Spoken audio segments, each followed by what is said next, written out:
O Jornal da Gazeta entrevistou o oncologista Paulo Hoff, que faz parte da equipe médica que cuida do ex-presidente Lula. Hoff é diretor do Centro de Oncologia do Hospital Sírio-Libanês e diretor-geral do Instituto do Câncer do Estado de São Paulo. A conversa foi gravada antes de Lula ser diagnosticado com câncer na laringe. A entrevista é de Silvia Correia. Nosso assunto hoje é o câncer. Como lidar com o diagnóstico e o tratamento de uma das doenças mais temidas da atualidade. E para conversar conosco, nós convidamos o médico oncologista Paulo Hoff, professor da USP, diretor do Centro de Oncologia do Hospital Sírio-Libanês e diretor-geral do Instituto do Câncer do Estado de São Paulo. Boa noite, doutor Paulo. Boa noite, um prazer estar aqui com você hoje. Eu que agradeço a sua presença. Doutor, a impressão que a gente tem é que o número de casos de câncer vem aumentando muito, independente do crescimento populacional, ainda além desse crescimento. Eu queria saber se essa impressão é verdadeira e, sobretudo, a que ela se deve? É o envelhecimento da população? É um diagnóstico melhor? O que está acontecendo? Infelizmente, essa é uma realidade mesmo. Nós temos um aumento constante do número de casos de câncer e as causas são essas que você mencionou. Não uma, mas todas elas contribuem de uma maneira ou outra. Eu diria que num país como o nosso, o principal fator é o envelhecimento da população. Mas fatores como mudanças de hábitos alimentares, a exposição à poluição, tipos de infecção que a população se torna suscetível, tudo isso tem realmente um papel nesse aumento. Por que o câncer, a causa do câncer sempre é uma busca, né? Descobrir a causa do câncer é uma grande busca da ciência. E sempre se fala que ela é multifatorial. Tem o cigarro entra, a bebida entra, a inflamação entra, a genética entra. Por que tudo isso entra junto? O que todas essas coisas podem fazer? O que a gente olha é o fator unificador destas causas, desses fatores geradores do câncer. E o fator unificador são alterações no código genético. O câncer de uma pessoa, ele vem de células normais dela. Aquele câncer é um câncer daquele indivíduo. O que aconteceu é que, por uma razão ou outra, o código genético da célula normal se alterou e passou a fazer células anormais, que são o câncer. Então, qualquer fator que possa levar a uma alteração desse código genético pode levar ao câncer. Alguns são óbvios, por exemplo, exposição à radiação.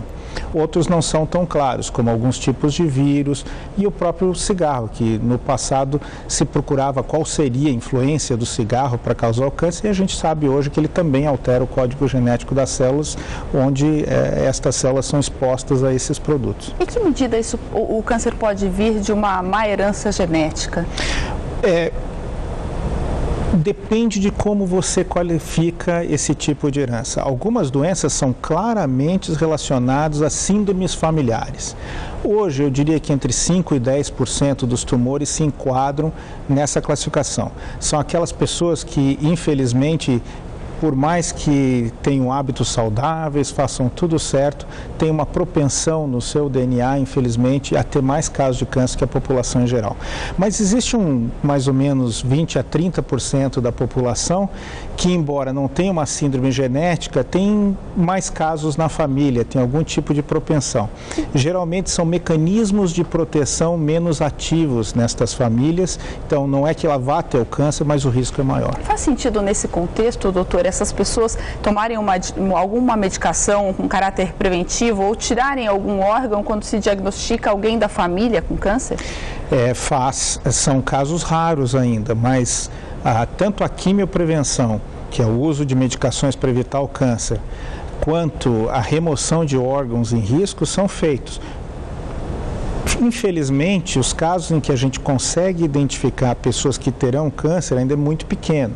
Então, a população que se submete a esse tipo de terapêutica é pequena, mas já existe. Tem eficiência? Já, e é eficiente. Por exemplo, alguns tipos de poliposes que podem gerar câncer de intestino podem ser tratados preventivamente com medicações que diminuem o número de pólipos.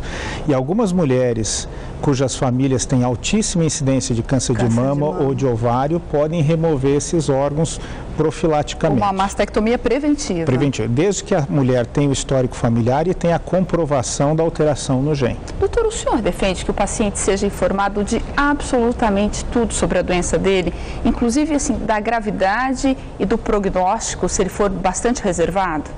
Eu defendo que o paciente saiba o que está se passando. Isso facilita o relacionamento médico-paciente e inclusive da família com o paciente. As pessoas acabam entendendo que alguma coisa não está bem e muitas vezes o desconhecimento gera mais ansiedade do que o conhecimento do que está se passando. Eu acho que a gente deve dar ao paciente a oportunidade de participar do seu tratamento. Se ele entender o que tem, quais são as suas expectativas, isso facilita o tratamento. Eu sei que numa primeira avaliação isso pode parecer um pouco cruel. Eu vou contar para o meu avô, para o meu pai, para o meu irmão que ele tem câncer e que talvez seja incurável.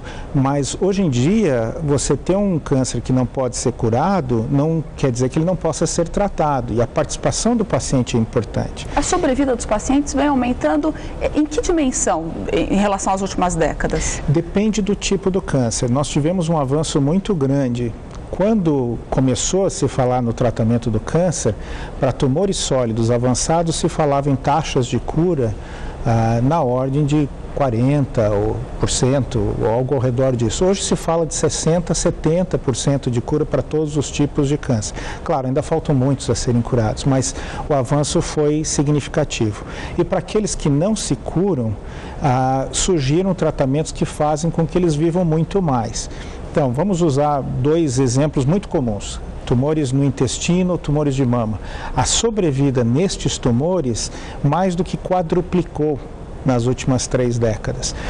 Não chegamos onde nós queríamos, mas certamente avançamos. Hoje o câncer então é quase uma doença crônica? Muitas vezes sim. Obrigada, doutor. Uma boa noite para o senhor. Muito obrigado.